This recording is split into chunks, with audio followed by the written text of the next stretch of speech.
ஓம் சாந்தி. அவ்யக்த முரளி 9/5/1983. அவ்யக்த பாப்தாதா, மதுபன். பிராமண வாழ்க்கையினுடைய அலங்காரம் நினைவு, உள் உணர்வு மற்றும் பார்வையில் தூய்மை. இன்றைய முரளியின் தலைப்பு பிராமண வாழ்க்கையினுடைய அலங்காரம் நினைவு, உள் உணர்வு மற்றும் பார்வையில் தூய்மை. இன்று பாப்தாதா அனைத்து பிராமண குழந்தைகளினுடைய சிரேஷ்ட கர்மத்தினுடைய ரேகையை பார்த்துட்டு இருந்தாங்க. அந்த கர்மத்தினுடைய ரேகை மூலமாகத்தான் தற்காலத்திற்கும் எதிர்காலத்துக்குமான அதிர்ஷ்ட ரேகை போடப்பட்டு கொண்டு இருக்கு. அனைத்து பிராமணர்களுடைய கர்மத்தின் ரேகையை, கர்மத்தின் கதையை மற்றும் கர்மத்தின் கணக்கை பார்த்துக்கிட்டு இருந்தோம் அப்படின்னு பாப்தாதா சொல்றாங்க. அந்த மாதிரி பாக்கியத்தை உருவாக்கும் தந்தையின் கர்மங்களின் ஆழமான விளைவுகளை தெரிந்த தந்தையினுடைய நேரடியாக ஆஸ்திக்கு உரிய குழந்தைகள் நீங்க தான். கூடவே எப்போ நீங்க பாக்கியத்தை உருவாக்குபவரின் குழந்தையாக இருக்கீங்களோ, எந்த அளவு பாக்கியத்தை உருவாக்க விரும்புறீங்களோ, எந்த அளவு அனைத்து பிராப்திகளினுடைய சொரூபமாக விரும்புறீங்களோ, அதுக்கு ஒவ்வொருவருக்கும் முழுமையான உரிமை இருக்குது அப்படின்னு பாக்கியத்தை உருவாக்கும் தந்தை பொன்னான வாய்ப்பினை அனைத்து குழந்தைகளுக்குமே கொடுத்திருக்கிறாங்க.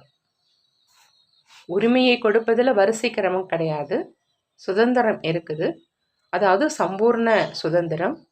மேலும் கூடவே நாடகத்தினுடைய அனுசாரம் வரதான நேரத்தினுடைய சகயோகமும் இருக்குது.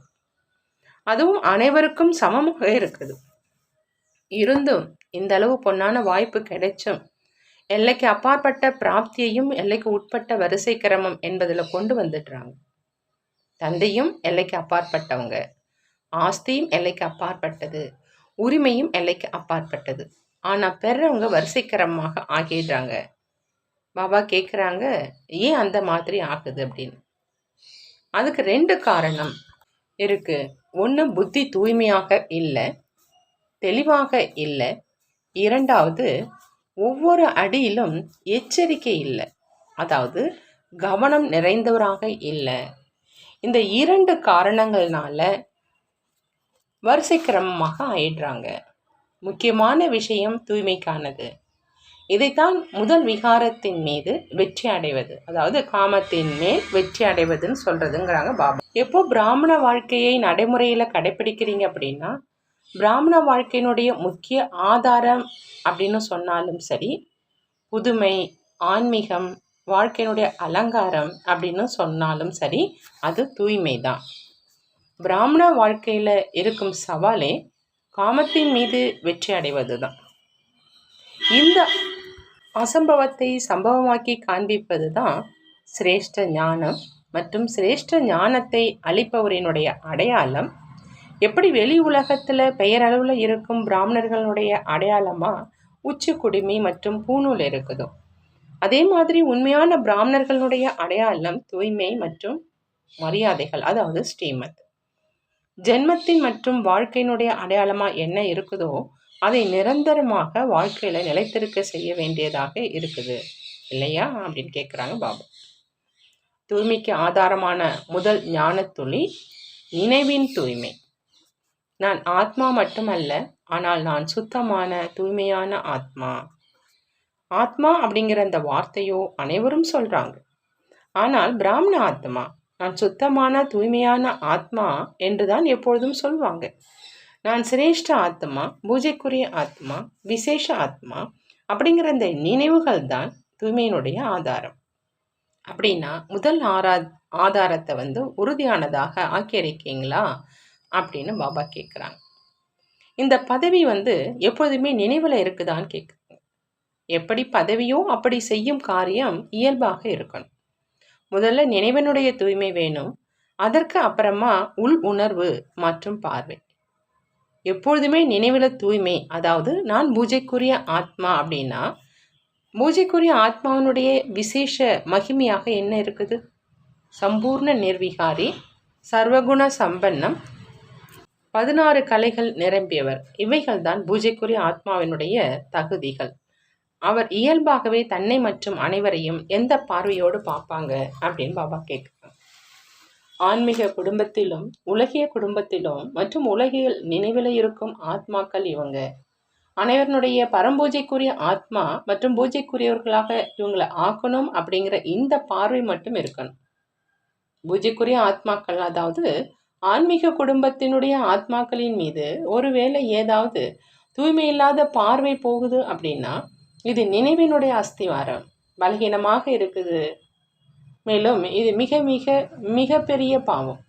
எந்த ஒரு பூஜைக்குரிய ஆத்மா மீதும் தூய்மையற்ற, அதாவது உடல் மீதும் பார்வை, அதாவது இந்த சேவாதாரி மிக நல்லவர், இந்த ஆசிரியர் மிக நல்லவர் அப்படிங்கிற அந்த பார்வை போகுது.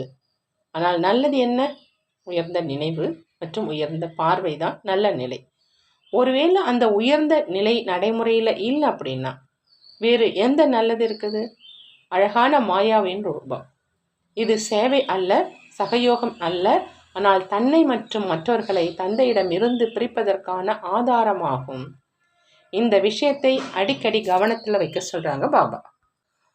தந்தை மூலமாக பொறுப்பாளராக ஆகியிருக்கும் ஆசிரியர் மற்றும் சேவையினுடைய சகயோகாக ஆகியிருக்கும் ஆத்மாக்கள், அவங்க சகோதரியா இருந்தாலும் அல்லது சகோதரனாக இருந்தாலும், ஆனால் சேவாதாரி ஆத்மாக்களினுடைய சேவை செய்வதற்கான முக்கிய லட்சணம் தியாகம் மற்றும் தபஸ்யா.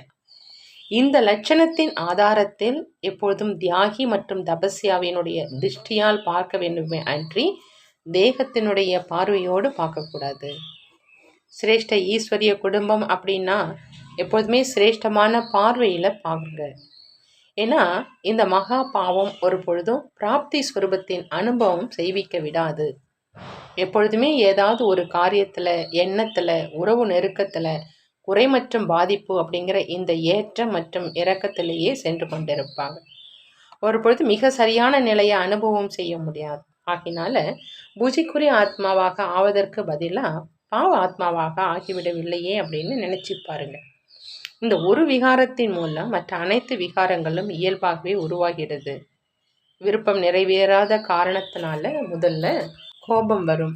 ஆகினால இந்த விஷயத்தை லேசாக எடுத்துக்காதீங்க. இதில் அலட்சியமானவராக ஆகாதீங்க. வெளிமுகமா நல்ல சம்பந்தம், சேவையினுடைய சம்பந்தம் அப்படிங்கிற இந்த ராயல் ரூபத்தின் பாவத்தை அதிகரிக்காதீங்க. ஒருவேளை இந்த பாவ காரியத்துக்கு காரணமானவர் வேறு யாராக இருந்தாலும் கூட மற்றவர்களை காரணமாக்கி தன்னை அலட்சியமானவராக ஆக்காதீங்க.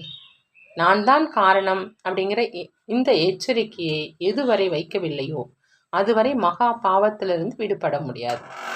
எந்த விதமான மனதினுடைய எண்ணங்களில், வார்த்தைகளில் மற்றும் உறவு தொடர்பில் விசேஷமாக ஈர்ப்பு இருக்குது அப்படின்னா இது பற்றுதலினுடைய அடையாளம். வேறு எதுவும் செய்யலை, பேசிக்கொண்டு மட்டும் இருக்கிறோம் என்ற இதுவும் பற்றுதலின் ஈர்ப்பின் சதவிகிதம்தான். சேவையின் சகயோகையினுடைய பக்கமும் விசேஷமான ஈர்ப்பு இருக்குது அப்படின்னா இதுவும் பற்றுதல் தான். மேலும் எப்பொழுது ஏதாவது சமிச்சை கிடைக்குது அப்படின்னா அந்த சமிச்சை மூலம் அதை அழிச்சிடணும். ஒருவேளை பிடிவாதம் செய்கிறீங்க மற்றும் நிரூபணம் செய்கிறீங்க, தெளிவுபடுத்துவதற்கு முயற்சி செய்கிறீங்க அப்படின்னா தன்னுடைய பாவ கர்மத்தை தெளிவுபடுத்தி கொண்டு இருக்கீங்க அப்படின்னு புரிஞ்சுக்கிங்க. விஷயத்தை தெளிவுபடுத்தலை, பாவத்தினுடைய ரேகையை இன்னும் நீளமாக்கி கொண்டு இருக்கீங்க. ஆகையினால இருப்பதோ உலக பரிவர்த்தனை காரியத்தில் அப்படின்னா தன்னை மாற்றம் செய்வது என்பதுதான் புத்திசாலித்தனமாக செய்யக்கூடிய காரியம். ஒருவேளை ஒன்றும் இல்லை அப்படின்னா இல்லை என்று ஆக்கிடுங்க. ஏன்னா சுயத்தை மாற்றம் செய்து செய்து விஷயத்தை பெயர் அடையாளம் இல்லாமல் அழிச்சிடுங்க. இது ஏன் அப்படியே இதுவும் நடந்து கொண்டுதான் இருக்குது எல்லோரிலும் அப்படின்னு நினைப்பது வாயுமண்டலம் அப்படிங்கிற அந்த அக்னியில் எண்ணெய் விடுவது போல். நெருப்பை அதிகமாக எரிய வைப்பது, விஷயத்தை வளர்ப்பது. ஆகையினால் முற்றுப்புள்ளி வைக்கணும். இருக்குதா அல்லது இல்லையா அப்படிங்கிற இந்த விவாதத்தில் போகக்கூடாது. ஆனால் எண்ணம், வார்த்தை மற்றும் தொடர்பில் மாற்றத்தை கொண்டு வாங்க. இந்த பாவத்திலிருந்து பாதுகாப்பாக ஆவதற்கு இதுதான் விதி அப்படின்னு பாபா சொல்கிறாங்க. புரிந்ததான் கேட்குறாங்க. பிராமண பரிவாரத்தில் இந்த சமஸ்காரம் பெயர் அடையாளம் ரூபத்தில் கூட இருக்க வேண்டாம். நல்லது. பின்பு கோபம் மகாபூதம் அப்படின்னா என்ன அப்படிங்கிறத பற்றி சொல்வோங்கிறாங்க பாபா. இதுதான் விசேஷ கவனம் கொடுப்பதற்கான விஷயம். யாரெல்லாம் வந்திருக்கீங்களோ நீங்கள் விசேஷ பலத்தை நிரப்புவதற்காக வந்திருக்கீங்க. பலகீனமான சமஸ்காரத்தை நிரந்தரமாக அழிப்பதற்காக வந்திருக்கீங்க. ஆகையினால பலகீனமான சமஸ்காரத்தினுடைய முடிவு விழாவை கொண்டாடிட்டு போங்க. இந்த விழாவை கொண்டாடுவீங்க தான் இல்லையா பாபா கேட்குறாங்க. வந்து இருப்பதோ விசேஷமான பழையவர்களுடைய குரு. எப்பொழுது நீங்கள் விழாவை கொண்டாடுவீங்களோ அப்போ புதியவர்களும் ஊக்கம் உற்சாகத்தில் வருவாங்க. ஒவ்வொரு வருடமும் இந்த விழாவை கொண்டாட வேண்டும் என்று அப்படி கிடையாது. ஒரு தடவை தான் இந்த விழா, பிறகு நிறைவு விழா இருக்கும். நிரந்தரமான முடிவு விழாவை கொண்டாடுவீங்க இல்லையா அப்படின்னு பாபா கேட்குறாங்க. இதில் மாதர்களும் வந்துடுறாங்க, அதர் குமாரர்களும் வந்துடுறாங்க. பாண்டவர்கள் மட்டும் கொண்டாடுவாங்க என்று அப்படி கிடையாது.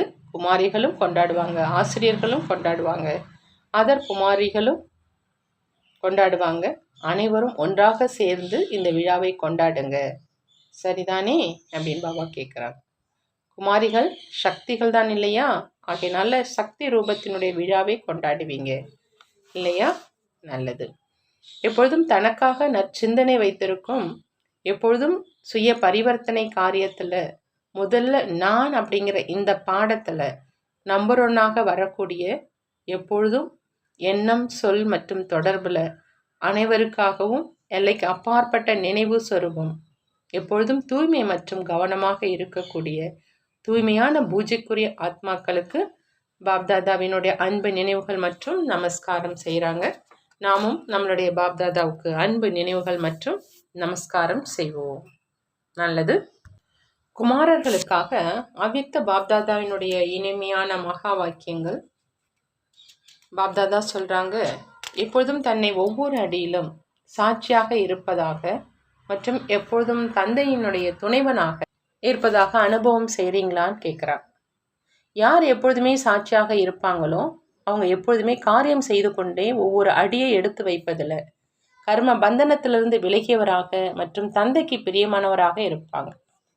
அந்த மாதிரி சாட்சியாக இருக்கும் நிலையை தனக்குள் அனுபவம் செய்கிறீங்களா அப்படின்னு பாபா கேட்குறாங்க. எந்த ஒரு கர்ம இந்திரியமும் தன்னுடைய பந்தனத்தில் கட்டி போடக்கூடாது. எதைத்தான் சாட்சியாக இருப்பதுன்னு சொல்கிறது. அந்த மாதிரி சாட்சியாக இருக்கீங்களா? எந்த ஒரு காரியமும் தன்னை பந்தனத்தில் கட்டி போடுறது அப்படின்னா அவங்கள சாட்சியாக இருக்கிறாங்கன்னுலாம் சொல்ல மாட்டோம். விலகி இருப்பவராக இல்லை, ஆனால் மாட்டிக்கொள்பவர் என்று தான் சொல்வோம் அப்படிங்கிறாங்க பாபா. ஒரு பொழுதும் கண்ணும் ஏமாற்றத்தை கொடுக்க வேண்டாம். உடல் சம்பந்தத்தில் வருவது அப்படின்னா கண்ணினுடைய ஏமாற்றம் அடைவது. ஆகையினால எந்த ஒரு கர்ம இந்திரியமும் ஏமாற்றம் கொடுக்க வேண்டாம். சாட்சியாக இருக்கணும். மேலும் எப்பொழுதும் தந்தையினுடைய துணைவனாக இருக்கணும். ஒவ்வொரு விஷயத்திலும் தந்தை நினைவு வரணும். மகான் ஆத்மாக்களும் நினைவில் வர வேண்டாம். பொறுப்பில் இருக்கும் ஆத்மாக்களும் நினைவில் வர வேண்டாம். ஆனால் பாபாவினுடைய நினைவு மட்டும்தான் வரணும். ஏதாவது விஷயம் வருது அப்படின்னா முதல்ல தந்தையினுடைய நினைவில் வருகிறாரா அல்லது பொறுப்பில் இருக்கும் ஆத்மா நினைவில் வருகிறாரா? எப்பொழுதும் ஒரு தந்தையை தவிர வேறு யாரும் இல்லை. ஆத்மாக்கள் சகயோகிகள், ஆனால் துணைவர்கள் இல்லை. துணைவனோ தந்தை தான். சகயோகியை தன்னுடைய துணை என்று நினைப்பது தவறு. ஆகையினால பாபா என்ன சொல்கிறாங்க? சகயோகியை தன்னுடைய துணைன்னு நினைக்கிறது தவறுன்னு சொல்கிறாங்க. ஆகையினால எப்பொழுதுமே சேவை செய்வதில் துணைவன், ஆனால் சேவையில் உங்களுடைய துணைவன் தந்தை. பொறுப்பில் இருக்கிறவங்க சகயோகம் கொடுப்பாங்க. அந்த மாதிரி எப்பொழுதும் நினைவு சொர்பமானவராக இருப்பீங்களா அப்படின்னு கேட்குறாங்க பாபா. எந்த ஒரு தேகதாரியையும் துணைவனாக ஆக்கினீங்க அப்படின்னா பறக்கும் கலையினுடைய அனுபவமே ஆக முடியாது. ஆகையினால ஒவ்வொரு விஷயத்திலும் பாபா பாபாங்கிற அந்த நினைவில் இருக்கணும். குமார் டபுள் லைட் சமஸ்காரம். சுபாவத்தின் சுமையும் இல்லை, வீணான எண்ணத்தின் சுமையும் இல்லை. இதைத்தான் லேசான நிலை அப்படின்னு சொல்கிறது. எவ்வளோ லேசாக இருப்பீங்களோ அந்த அளவு சுலபமாக பறக்கும் கலையினுடைய அனுபவம் செய்வீங்க. ஒருவேளை சிறிதளவாவது கடின உழைப்பு செய்ய வேண்டியது இருக்குது அப்படின்னா அவசியம் ஏதோ சுமை இருக்குதுன்னு அர்த்தம். ஆகையினால பாபாவினுடைய ஆதாரத்தை பெற்று பறந்து கொண்டே இருங்க. இதுதான் அழியாத ஆதாரம் அப்படின்னு சொல்கிறாங்க பாபா. ஆன்மீக இளைஞர்களுடைய குரு, அமைதியை பரப்பும் மற்றும் நன்மை செய்யும் குரு. எப்பொழுதும் உலகத்தில் அமைதியினுடைய ஸ்தாபனை காரியத்தில் பொறுப்பாளர்கள். உலகத்தினர் அமைதியின்மையை பரப்புகிறாங்க, மேலும் நீங்கள் அமைதியை பரப்புகிறவங்க. அந்த மாதிரி நீங்கள் தன்னை நினைக்கிறீங்களா அப்படின்னு கேட்குறாங்க பாபா.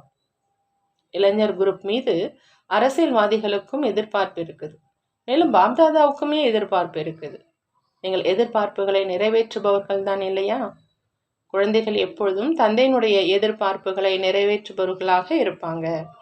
ஆகையினால வெற்றியினுடைய நட்சத்திரமாகி நாங்கள் வெற்றி ரத்தினங்கள் அப்படிங்கிற அந்த செய்தியை அரசாங்கம் வரை சென்றடைய செய்யணும்.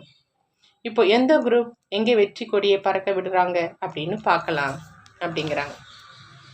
ஒருபோதும் தன்னுடைய சக்திகளை துஷ்பிரயோகம் செய்யாதீங்க. நம் மீது மிகப்பெரிய பொறுப்பு இருக்குது அப்படின்னு எப்பொழுதும் நினைவில் வைங்க. ஒருவர் பலகீனமானவர் ஆகிறாங்க அப்படின்னா ஒருவரின் பின்னால் ஒருவரினுடைய சம்பந்தம் இருக்குது. நாம பொறுப்பாளர் அப்படிங்கிற இந்த நினைவு எப்பொழுதும் இருக்கட்டும். என்ன காரியம் நீங்க செய்வீங்களோ உங்களை பார்த்து அனைவரும் செய்வாங்க.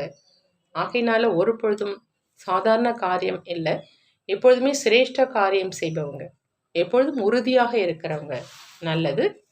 விடை பெறக்கூடிய நேரத்தில் பாப்தாதா அனைத்து குழந்தைகளுக்காக காலை வணக்கம் சொல்றாங்க. அனைத்து நாலாபுரமும் உள்ள சிரேஷ்ட ஆத்மாக்களுக்கு மற்றும் விசேஷ ஆத்மாக்களுக்கு மதுபன் வரதான பூமியில பாப்தாதா நேர் எதிரில் பார்த்து கொண்டே அன்பு நினைவுகளை கொடுக்கிறார். மேலும் அனைவருக்கும் காலை வணக்கம் சொல்றாங்க. குட் மார்னிங் அப்படின்னா முழு நாளுமே அந்த மாதிரியே நல்லதாக மற்றும் சிரேஷ்டமாக இருக்கட்டும். முழு நாளும் அன்பு நினைவினுடைய பாலனையில் இருக்கணும். இந்த அன்பு நினைவு தான் சிரேஷ்ட பாலனை. இதே பாலனையில் எப்பொழுதும் இருங்க. மேலும் இதே ஈஸ்வரிய நினைவு மற்றும் அன்பை அனைத்து ஆத்மாக்களுக்கும் கொடுத்து அவங்களுக்கும் சிரேஷ்ட பாலனை செய்யுங்க. அன்பு நினைவு பாலனையினுடைய ஊஞ்சல், அந்த ஊஞ்சலில் பாலனை நடக்குது. மேலும் குட் மார்னிங்கை சக்திசாலியான அமிர்தம் என்று சொன்னாலும் அல்லது மருந்துன்னு சொன்னாலும் அல்லது சிரேஷ்ட போஜனம்னு சொன்னாலும் என்னவாக சொன்னாலும் அந்த மாதிரி சக்திசாலியாக ஆக்கக்கூடிய குட் மார்னிங் மேலும் பாலனையினுடைய அன்பு நினைவு ஊஞ்சல் ஆகும். இதே ஊஞ்சலில் எப்பொழுதும் இருங்க. மேலும் இதே சக்தியில் எப்பொழுதும் இருங்க. அந்த மாதிரி எப்பொழுதும் இதே சொரூபத்தில் இருப்பதற்காக அனைத்து குழந்தைகளுக்கும் குட் மார்னிங். நல்லது. வரதானம்: முன்பின் யோசித்து புரிந்து ஒவ்வொரு காரியத்தையும் செய்யக்கூடிய ஞானம் நிறைந்த ஆத்மா 3 காலங்களையும் தெரிந்தவராக ஆகுக. ஞானம் நிறைந்த ஆத்மா 3 காலங்களையும் தெரிந்தவராக ஆகுக அப்படின்னு வரதானம் கொடுக்குறார். அதுக்கு பாபா சொல்றாங்க, முன்பின் யோசித்து புரிஞ்சு ஒவ்வொரு காரியத்தையும் செய்யணும் அப்படின்னு. எந்த குழந்தைகள் 3 காலங்களையும் தெரிந்தவர்களோ, அதாவது 3 காலங்களினுடைய ஞானத்தை புத்தியில வச்சு முன்பின் யோசித்து புரிந்து காரியங்களை செய்கிறாங்களோ அவங்களுக்கு ஒவ்வொரு காரியத்திலுமே வெற்றி கிடைக்கும். நான் மிகவும் பிஸியாக இருந்தேன், எனக்கு என்ன வேலை எதிரில் வந்ததோ அதை செய்ய தொடங்கிட்டேன் என்று அப்படி இருக்கக்கூடாது. எந்த ஒரு காரியம் செய்வதற்கு முன்பும் முதல்ல 3 காலங்களை யோசிக்கணும் அப்படிங்கிற அந்த பழக்கம் இருக்கணும். 3 காலங்களையும் தெரிந்த நிலையில் நிலைத்திருந்து காரியம் செஞ்சீங்க அப்படின்னா எந்த ஒரு காரியமும் வீணானதாகவும் சாதாரணமானதாகவுமே இருக்காது. ஸ்லோகன்: தன்னுடைய திருப்தியான மற்றும் குஷி நிறைந்த வாழ்க்கை மூலம் சேவை செஞ்சீங்க அப்படின்னா தான் உண்மையான சேவாதாரி அப்படின்னு சொல்வோங்கிறாங்க. தன்னுடைய திருப்தியான மற்றும் குஷி நிறைந்த வாழ்க்கை மூலம் சேவை செஞ்சீங்கன்னா உண்மையான சேவாதாரின்னு சொல்றாங்க. நல்லது. ஓம் சாந்தி. நன்றி பாபா. நன்றி.